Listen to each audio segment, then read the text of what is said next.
Hi Karen, you asked me to talk about the electricity. Well, the first thing is we can look at the etymology of it. If we substitute the E for the A, it's all act tricks. Now traditionally in household wiring, the live wire was red and the neutral wire was black in the plastic coating around the wires, which is always associated with the devil. There's different types of electricity, but what actually is electricity first off? The best explanation that I could refer anybody to is Ken Wheeler, Theoria Apophasis Channel. That's Ken Wheeler. It's the consubstantiality of the dielectric and the magnetism. So the dielectric, if we see it in terms of like a nuclear bomb, it's the potential. The thing that everybody's wowed by when you see that mushroom cloud that looks very much like a brain, that's the extrinsic side of it, that's the magnetism. That's the loss of the energy that then folds back in on itself. It's basically an ideal field. Now, electricity is one of those strange phenomena that you can't actually see, a bit like the wind.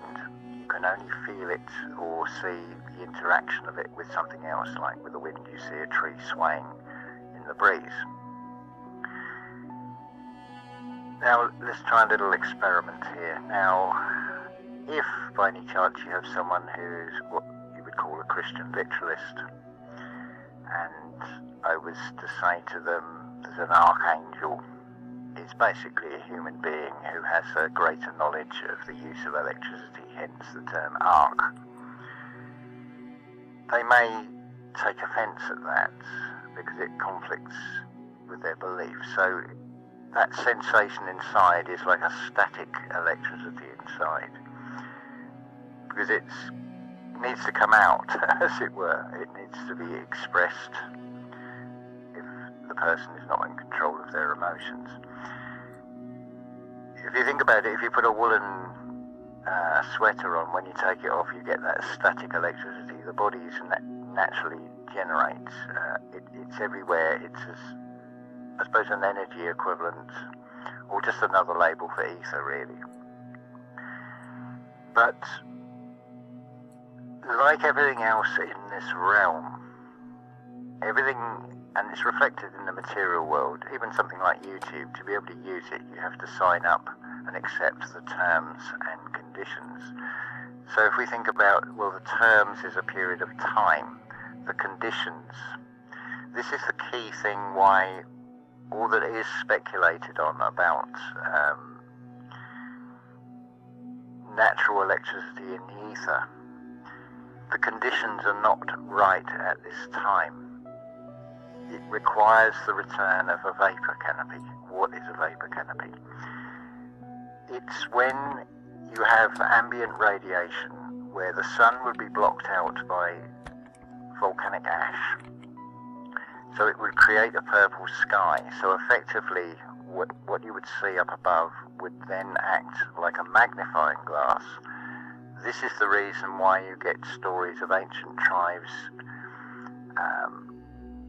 to their tradition, they talk about stars that you can't see with the naked eye, which is true. In today's conditions, you can't see them. But the stars would look to be a lot closer if there was this change in the conditions, which is coming in about 15 and a half years' time. It's the Phoenix event of 2040. It's a strange phenomenon. Electricity is not something that can be seen. So if you see a telegraph wire that snaps and it comes into contact with the ground, you get that spark. It's the outcome that you're seeing of the electricity rather than the electricity itself.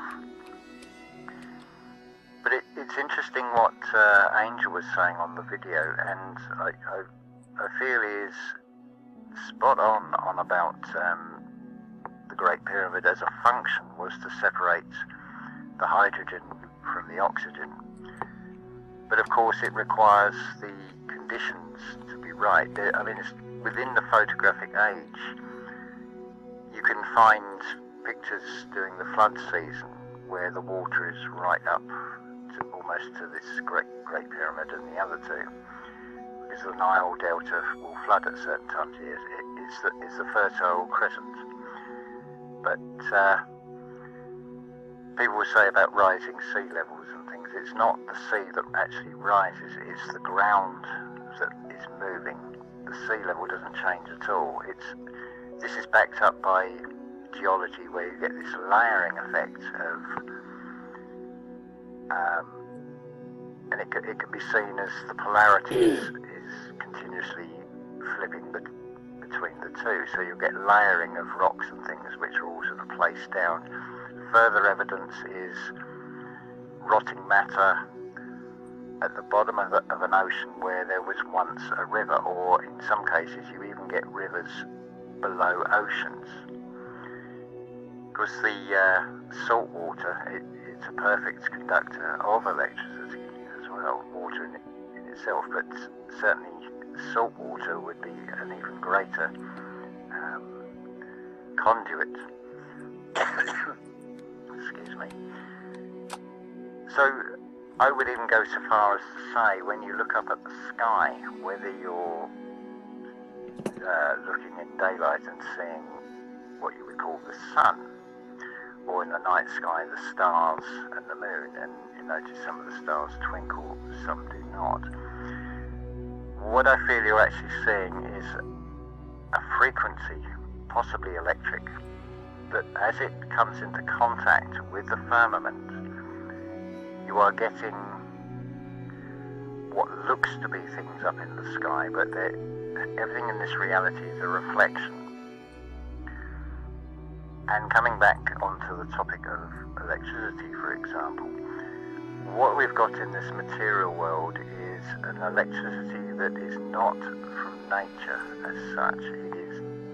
It begs the question of where is that energy still being used today? For example, if we talk about the decommissioning of a church,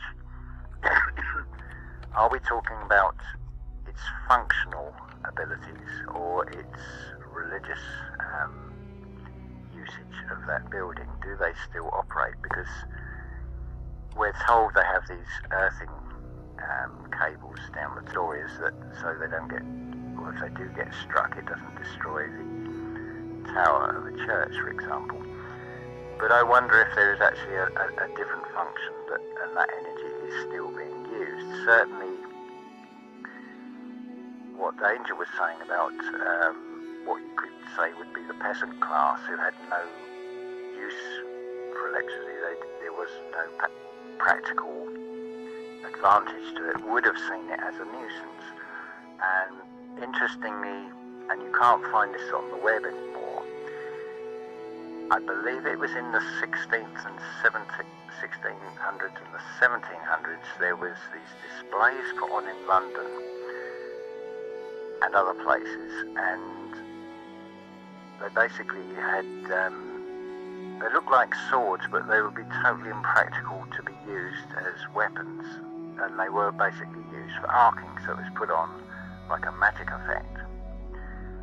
Now, arcing I find a very interesting word. When you consider most cities like London has the Wellington Arch and Marble Arch, I wonder if those archways had some function of de-electrifying people as they came into a city, so if they had knowledge of the use of how to draw on the natural atmospheric electricity, that they couldn't use it as a weapon. It would depend on what these archways are constructed from, and I can also see a similarity to certain components on a circuit board which are soldered to the board, say something like a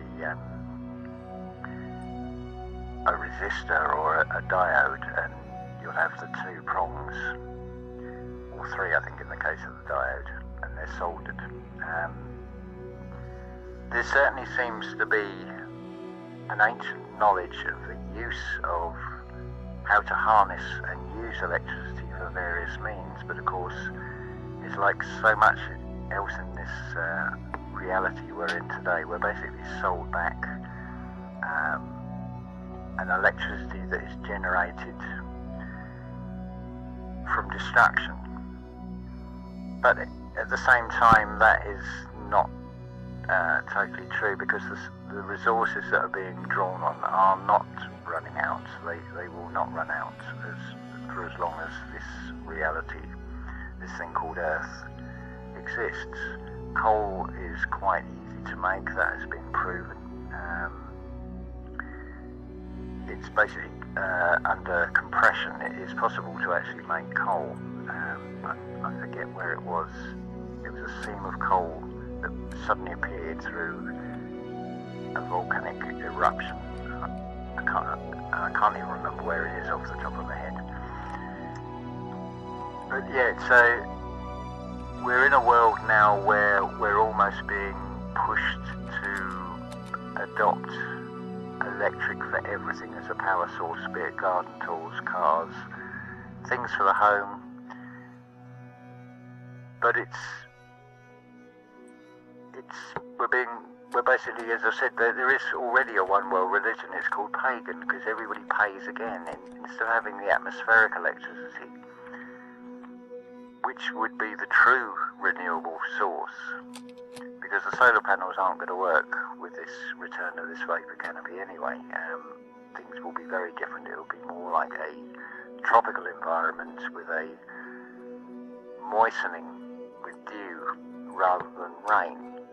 Basically the way it's explained in Genesis, it will be a return to that, as it were. Again, it comes down to terms and conditions. But another example enough, I've just made a video about where I've sort of launched doing individual 3-card tarot card readings.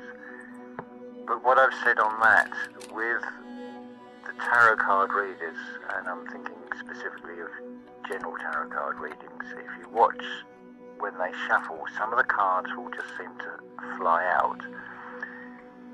There is a tie-up between the artwork, which is creativity, in the image on the card,